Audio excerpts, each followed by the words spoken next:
Hola, bienvenidos a un nuevo análisis a fondo. Hola, encantado de estar aquí. Bueno, hoy tenemos una misión verdaderamente fascinante por delante. Es una inmersión total en unos apuntes y reflexiones que, hablando en plata, suponen un guantazo de realidad a nuestra mentalidad moderna. Totalmente. El material se titula Overcompensation and Overreaction Everywhere, o sea, sobrecompensación y sobrereacción en todas partes. Y la premisa, la premisa desafía por completo esta obsesión actual que tenemos por la comodidad absoluta. Esa burbuja en la que vivimos. Exacto. Esa necesidad de seguridad extrema y de evitar a toda costa cualquier tipo de fricción o roce. La idea radical aquí es que el estrés, los contratiempos e incluso las críticas más feroces no son obstáculos que debamos esquivar. No lo son. Son de hecho el combustible secreto para el crecimiento real. Y yo confieso que me quedé asombrada leyendo esto. Es que es vital. Y es vital entender por qué esto es tan crucial para quienes nos escuchan hoy. Ajá. Porque vivimos en una época definida por una sobrecarga de información brutal y unos avances tecnológicos tremendos, Sí. donde el instinto natural de la sociedad es buscar constantemente el confort, crear estas burbujas de seguridad acolchadas a nuestro alrededor de las que hablabas. Ya. Pero si logramos comprender la mecánica de cómo la adversidad no solo nos hace resistir, sino que nos fortalece de manera desproporcionada. Nos hace mejores. Exacto, nos hace mejores. Esto puede cambiar radicalmente la forma en que enfocamos nuestras carreras profesionales, cómo entendemos la educación y hasta nuestra percepción más íntima del fracaso. Totalmente de acuerdo. Y para arrancar, hay un concepto que me ha volado la cabeza repasando el material. A ver, dime. El crecimiento postraumático. Clarísimo. O sea, todo el mundo conoce el trastorno de estrés postraumático. Es un término que domina el vocabulario clínico, las noticias, la cultura general. Lo escuchamos a diario. A diario. Pero casi nadie habla de este crecimiento postraumático, que es el fenómeno por el cual las personas o los sistemas que son dañados por eventos pasados acaban superándose a sí mismos. Y saliendo mucho más fuertes que antes. Mucho más fuertes.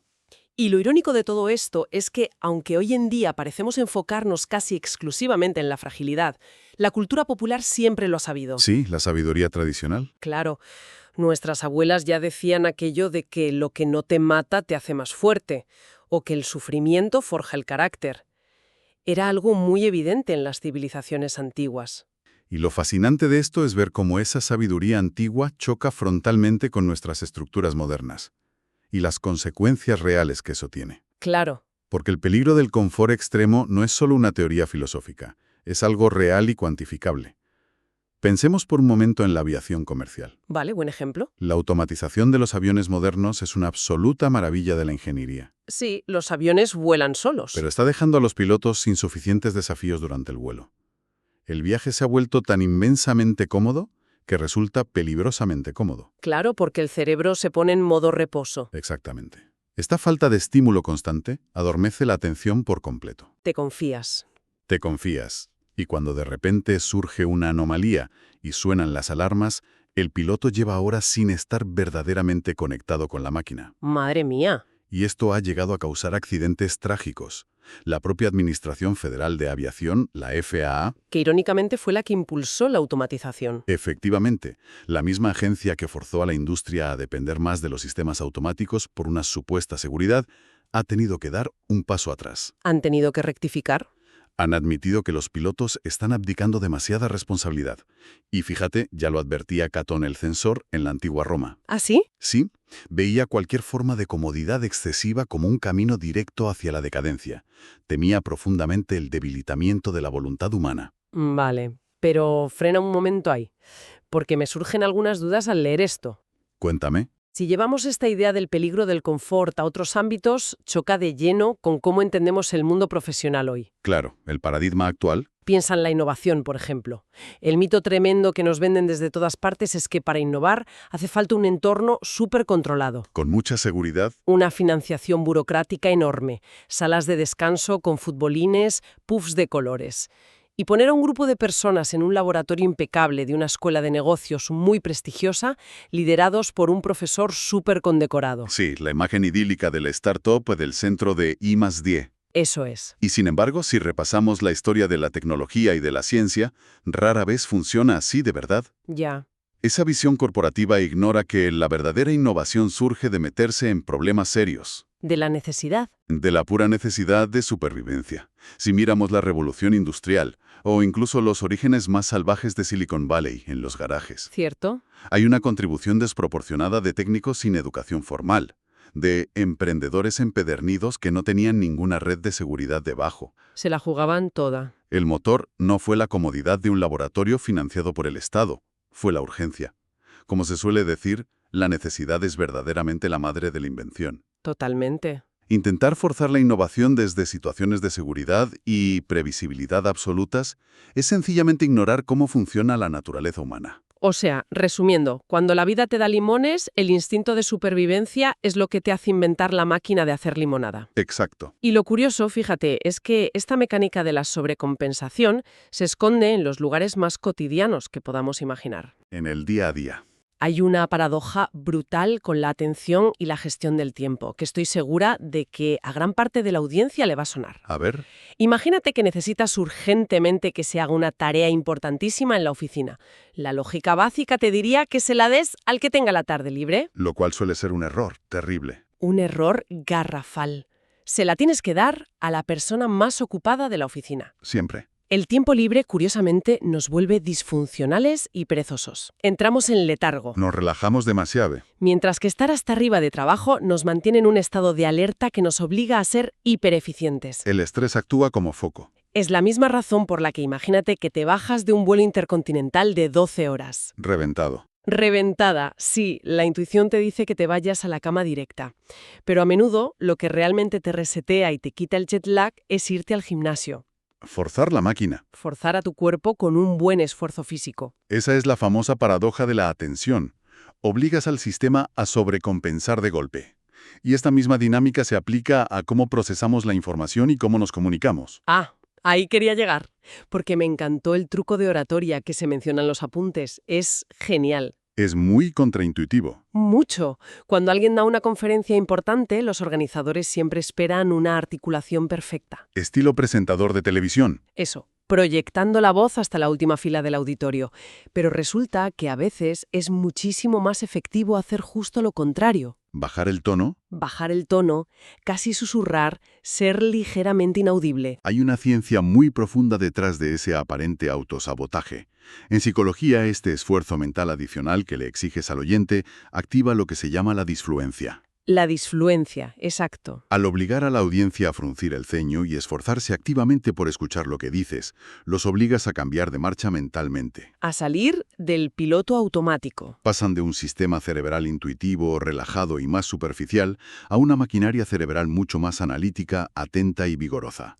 El material menciona un ejemplo brillante sobre esto. El de los operadores de bolsa. Los antiguos pit traders, los operadores que trabajaban gritando en el foso de Wall Street o en Chicago. Donde, claro, te imaginas que el que más grita es el que manda. Pues era todo lo contrario. Es alucinante. El nivel de ruido que producía una persona era inversamente proporcional a su jerarquía en el foso. Los traders más poderosos, los que movían el mercado real, casi susurraban. Como los capos de la mafia en las películas. Literalmente igual. No necesitan levantar la voz para que se les escuche. Y pasa igual en el mundo intelectual. Figuras como el gurú del management Peter Drucker o el psicoanalista Jacques Lacan Ajá. hipnotizaban a multitudes inmensas precisamente porque eran la antítesis del orador pulido y perfecto. Su aparente falta de claridad obligaba a la audiencia a sobrecompensar, prestando una atención feroz a cada palabra. Es como cuando vas a una cafetería a trabajar con el portátil. Podrías quedarte en el silencio sepulcral de tu casa, pero ese nivel moderado de ruido aleatorio te ayuda. El ruido de fondo. Sí, las tazas chocando, las conversaciones de fondo. Extrañamente te ayuda a concentrarte porque estás trabajando contra una pequeña resistencia. Un estresor positivo. Que, a ver, todo tiene un límite. No te vas a poner a escribir una tesis doctoral en medio de la pista de aterrizaje de Barajas. Obviamente no. Pero un poco de estresor ambiental afila el enfoque mental. Y si damos un paso atrás y miramos la estructura subyacente de todo esto, llegamos a un concepto fundamental que explica por qué necesitamos esos estresores. ¿Cuál es? La redundancia. A la naturaleza le fascina la redundancia. Nos dota de 2 pulmones, riñones extra, reservas de capacidad neuronal impresionantes. Se sobreasegura constantemente. Siempre tiene un plan B, biológico. Pero claro, dale una vuelta a esto desde la perspectiva empresarial moderna. En cualquier escuela de negocios te enseñan hoy en día que la redundancia es ineficiencia pura. Gasto inútil, te dicen. Te dicen que tener inventario parado o exceso de personal, por si acaso, es tirar el dinero. Hoy todo se optimiza al milímetro, cadenas de suministro ajustadas al segundo, y si necesitas algo urgente, te endeudas y listo. Sí, la cultura de la deuda. Entonces, ¿por qué íbamos a querer adoptar un modelo ineficiente a propósito? Porque confundimos la eficiencia a corto plazo con la supervivencia a largo plazo. Vale. La redundancia no es un capricho de cobardes, ni un simple mecanismo defensivo pasivo. No es esconderse. No. Puede ser extremadamente agresiva y oportunista.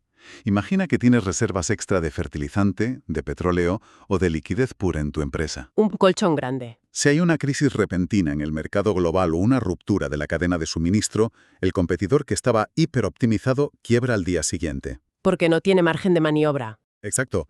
Tú, en cambio, no solo estás protegido de la crisis, es que puedes vender ese exceso de inventario a unos precios y con unos márgenes de beneficio brutales. Haces negocio del caos. La redundancia es una inversión asimétrica, no es un simple seguro a fondo perdido. Vale. Entiendo perfectamente el valor estratégico, pero ¿por qué nos cuesta tanto verlo en la práctica? ¿Por qué los analistas financieros y los políticos siguen cayendo una y otra vez en la trampa de la hiperoptimización? Por lo que en filosofía se conoce como el problema de Lucrecio. Explícanos esto. Lucrecio fue un poeta y filósofo latino que identificó un defecto mental muy humano. El tonto cree que la montaña más alta que ha visto en su vida es, por pura definición, la montaña más alta que puede existir en el mundo entero. O sea, es nuestra incapacidad total para imaginar un escenario peor del que ya hemos vivido personalmente. Exacto. Nuestra imaginación está anclada a nuestra experiencia pasada. Y esto lo vemos constantemente, en los comités de riesgos, en los ministerios, en las grandes consultoras internacionales. Hacen las famosas pruebas de estrés. Eso es. Hacen sus pruebas basándose en la peor recesión histórica conocida hasta la fecha, y lo usan como el límite máximo absoluto para preparar el futuro. Como si el futuro tuviera un tope. Ignoran una verdad dolorosa y muy evidente. El peor evento del pasado, justo antes de ocurrir, superó con creces al peor evento que se conocía hasta ese mismo momento. Claro, el mundo no tiene ninguna obligación de respetar nuestros registros históricos. Para nada. Les pasó a los escribas en el antiguo Egipto. ¿Qué hacían? Usaban la marca de agua más alta del río Nilo para predecir las peores inundaciones futuras. Ya me imagino el final. Pues que a menudo el río se desbordaba mucho más allá de esa marca y lo arrasaba todo. Claro. Y lo vimos de forma trágica en el reactor nuclear de Fukushima, en Japón, en 2011. Es verdad, ese es un ejemplo perfecto. Se diseñó y construyó para resistir el peor terremoto y tsunami del que se tenía registro histórico en la zona. La montaña más alta que habían visto. La soberbia humana les hizo pensar que el pasado dictaba el límite de la naturaleza, sin imaginar que el planeta podía desencadenar algo infinitamente peor. Y de hecho lo hizo. Y aquí es donde la biología nos da una lección magistral, porque frente a esa ceguera intelectual, el cuerpo humano hace exactamente lo contrario. Y los apuntes tienen una anécdota fantástica para ilustrar esto. La de Lenny Cake. La de Lenny Cake. Me encantó esta historia. Resulta que en la época de la crisis bancaria, el autor de estos conceptos empezó a recibir amenazas bastante serias por sus posturas públicas. Posturas incómodas para muchos. Muy incómodas. Y le recomendaron contratar guardaespaldas. El hombre cuenta que vivía en un estado de paranoia constante. Los té relajantes no funcionaban para nada. Normal. Así que decidió darle la vuelta a la tortilla.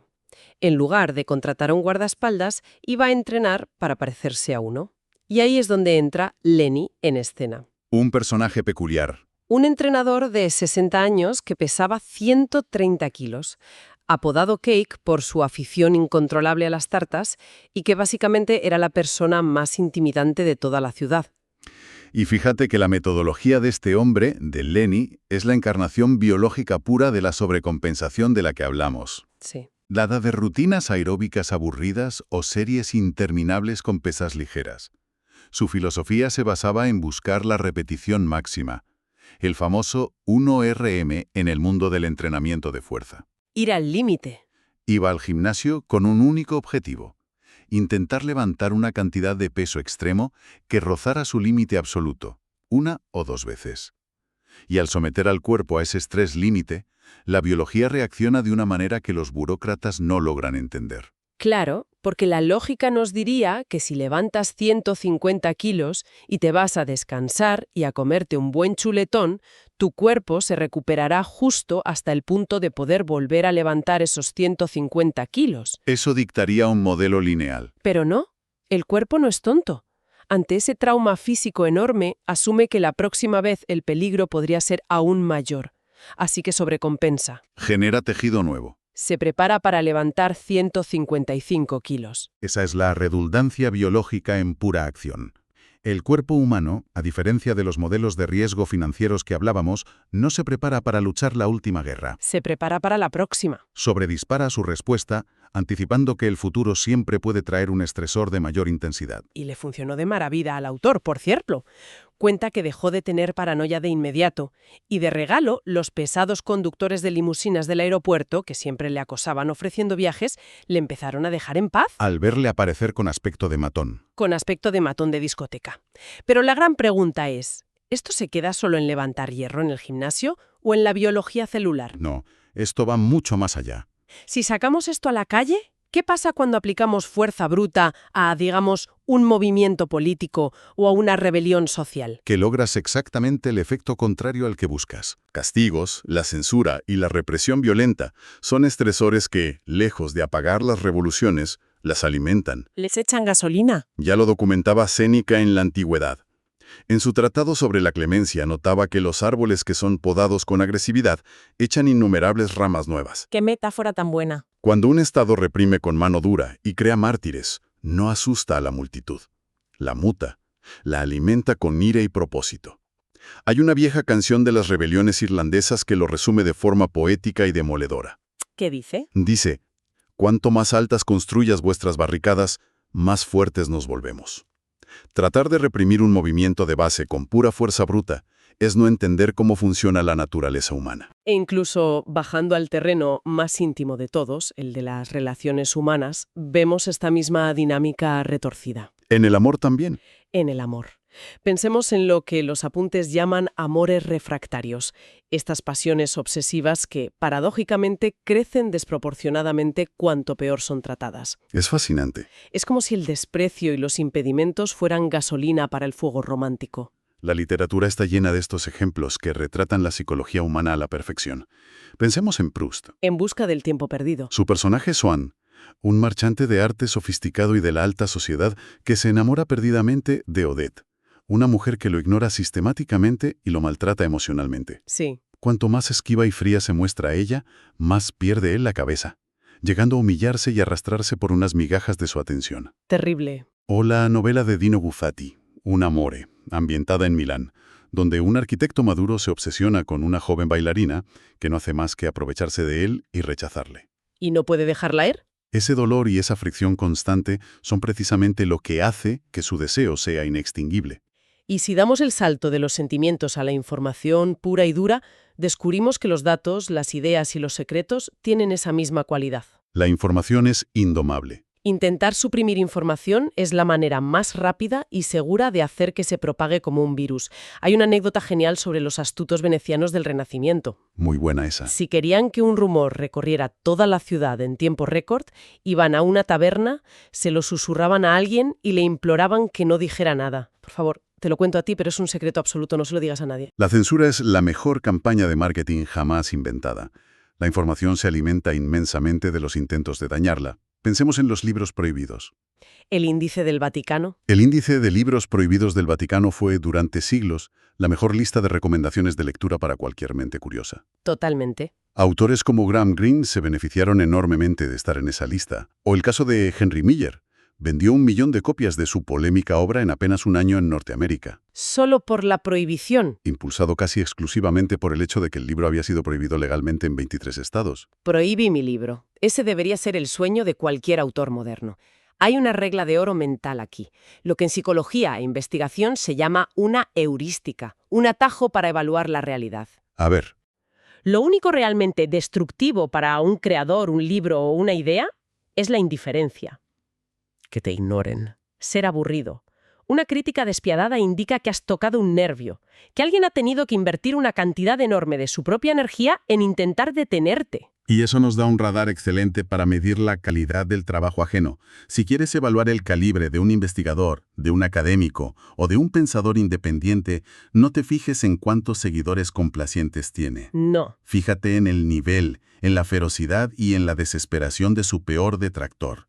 La energía que tus enemigos gastan en atacarte es lo que te consolida. Es la métrica real. En la época del escritor francés Balzac, se cuenta que las actrices de teatro más astutas no solo pagaban a los periódicos para que hablaran de ellas, ¿Qué hacían? pagaban dinero de su bolsillo para que les escribieran reseñas negativas.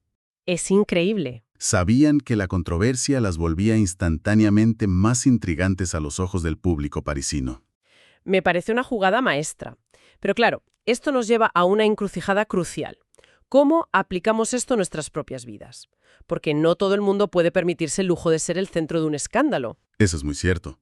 Y aquí los apuntes nos plantean un experimento mental maravilloso que ocurrió en Milán. El autor estaba tomando un vino con su editor italiano, Luca Formentón, Sí, lo recuerdo. y le hizo una pregunta trampa. Le dijo, oye, si me encuentro en la calle con este economista rival, alguien que según los franceses tiene una cara que invita a ser abofeteada, ¿Una descripción muy gráfica? y le doy una paliza en público, saliendo en todos los periódicos, ¿qué pasaría con las ventas de mi libro? La respuesta del editor es de manual. Pura franqueza comercial. Le dice, a ver, éticamente no te lo recomiendo, pero comercialmente un escándalo así de ninguna manera perjudicaría tus ventas. Las dispararía. Probablemente las multiplicaría. Un artista, un libre pensador o un escritor independiente se beneficia del caos. Su reputación se nutre del ruido. Pero ahora, ya aquí es donde la audiencia debe prestar mucha atención. Contrastemos la situación de ese escritor independiente con la de un empleado de nivel medio en una gran corporación. O un funcionario de un ministerio. Hablemos del oficinista clásico, que tiene una hipoteca a 30 años, 2 coches que pagar y que depende absolutamente de su bonus anual para irse de vacaciones. Si ese hombre le da un puñetazo a alguien en la calle, o simplemente pone un tuit demasiado polémico. Su vida se desmorona. Recursos Humanos lo despide en cuestión de horas. El registro del escándalo le perseguirá en Internet, arruinando su empleabilidad futura. Ese individuo, por muy cómodo que parezca su salario, es extremadamente frágil. Vive en una cuerda floja. Es un esclavo absoluto de su reputación corporativa y de las normas de comportamiento dictadas por otros. ¿Y la alternativa cuál es? Por el contrario, oficios que a menudo la élite intelectual mira por encima del hombro, como un taxista, un albañil o un electricista autónomo. Esos son robustos. Profundamente robustos. Un fontanero puede expresar sus opiniones políticas libremente en un bar o verse envuelto en una acalorada discusión. Y no pasa nada. Y eso no va a impedir que al día siguiente siga arreglando tuberías y cobrando por su trabajo. Nadie le pide un certificado de buena conducta para arreglar una fuga de agua. Es una reflexión durísima, porque nos enseña que la deuda, ya sea financiera, por estar atado a un estilo de vida caro, o social, Sí, nos vuelve inherentemente frágiles. Nos quita la libertad de beneficiarnos de la volatilidad. absolutamente. Y esto escala desde el individuo hasta las estructuras macroeconómicas. Pensemos en los gobiernos altamente endeudados o las grandes entidades financieras. La deuda a gran escala. La deuda destruye la confianza real. Cuando un banco frágil convoca una rueda de prensa de urgencia un domingo por la tarde para intentar restaurar la confianza de los mercados, Mala señal. ya puedes dar por hecho que están condenados. La información colectiva huele esa debilidad al instante. Ese intento desesperado por proyectar solidez suele ser el detonante que provoca el pánico definitivo. Y la retirada masiva de fondos. Curiosamente, es justo cuando tienes total independencia económica, cero deudas y, francamente, cuando te importa un rábano tu reputación pública, cuando tiendes a proyectar una confianza genuina. Y te ganas la buena reputación de forma natural. Así es. Bueno, para ir atando cabos en este intenso análisis a fondo, creo que la gran lección para quienes nos escuchan hoy es la necesidad urgente de recalibrar nuestra brújula vital. Cambiar de rumbo. Tenemos que dejar de buscar instintiva y sistemáticamente el camino de menor resistencia. Como ha quedado clarísimo hoy, los estresores, las críticas injustas, el ruido, la presión física o mental no son muros que bloquean nuestro progreso. Son herramientas. Son la materia prima indispensable para construir resiliencia, redundancia y capacidad de adaptación. Muchas veces, quienes intentan hundirnos, ponernos la zancadilla o censurarnos, Nos hacen un favor. acaban siendo los arquitectos involuntarios de nuestro mayor éxito, mucho más que aquellos que solo nos dan palmaditas en la espalda. Todo esto me lleva a dejar sobre la mesa una última reflexión. Una pregunta que deberíamos hacernos seriamente antes de terminar. Dispara. Si miramos a nuestro alrededor, la tecnología de hoy está diseñada obsesiva y meticulosamente para eliminar hasta el más mínimo atisbo de fricción en nuestro día a día. Ya te digo. Tenemos inteligencia artificial que redacta nuestros correos sin esfuerzo, coches que conducen solos, casas inteligentes que regulan la temperatura para que nunca sintamos frío ni calor. Confort absoluto. Si continuamos delegando nuestra existencia en un ecosistema tecnológico que nos aísla de cualquier estrés, estamos diseñando sin darnos cuenta un futuro donde perdamos por completo nuestra capacidad biológica y mental para la sobrecompensación. ¡Wow! Nos estamos convirtiendo en una especie tan frágil que colapsará ante el primer imprevisto real que la vida inevitablemente nos arroje. Menuda pregunta para terminar. Esa es una de esas preguntas que te dejan mirando al techo de madrugada. Vamos a dejar esa idea flotando ahí para que la audiencia le dé unas cuantas vueltas. Que la reflexionen. Muchísimas gracias por acompañarnos en este viaje analítico. Ha sido verdaderamente estimulante y, espero, un poco incómodo, de la mejor manera posible. Un placer. Seguiremos explorando los rincones más fascinantes del conocimiento en el próximo programa. Hasta la próxima.